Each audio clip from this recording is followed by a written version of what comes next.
আপনার সেই দিনের পিজন ভ্যানের যে আত্মনাদ আর আজকের যে খুশি কেমন লাগছে অনুভূতিটা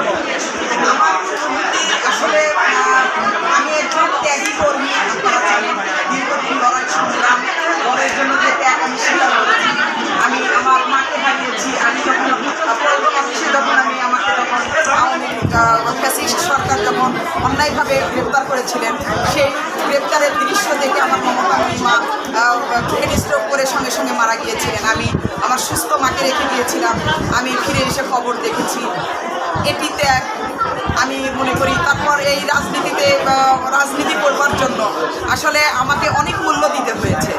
আমাদের গাবতলী উপজেলা পরিষদে পুলিশের সঙ্গে মারামারি করে আমি আমার মানে কি বলবো, আমি একজন আমার সন্তানকেও আমি হারিয়েছি। সেটি হয়তো আপনারা জানেন না। এটাও আমার ত্যাগ। পরবর্তীতে আমি আর মা হতে পারিনি। আমার একটি মাত্র সন্তান রয়েছে। আরও দ্বিতীয় সন্তানের জন্য আসলে আমি আর পরে মা হতে পারিনি। পুলিশের আঘাতে, পুলিশের মারের জন্য যে নির্মমভাবে আমাকে নির্যাতন করেছে, তখন আমি আমার একটি সন্তানকেও আমি হারিয়েছি। এটিও আমার ত্যাগ।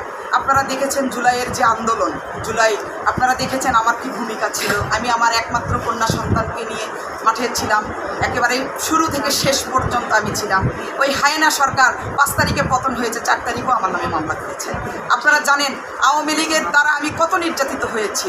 আমাকে কোর্টে হামলা করা হয়েছে, আমাকে বিবস্ত্র করা হয়েছে, আমাকে বিভিন্নভাবে হয়রানি করা হয়েছে। আমি পুলিশি নির্যাতন, আওয়ামী লীগের যে ফ্যাসিস্ট আওয়ামী লীগ যে নির্যাতন আমার উপরে করেছে, আপনারা সকলেই সব অবগত আছেন।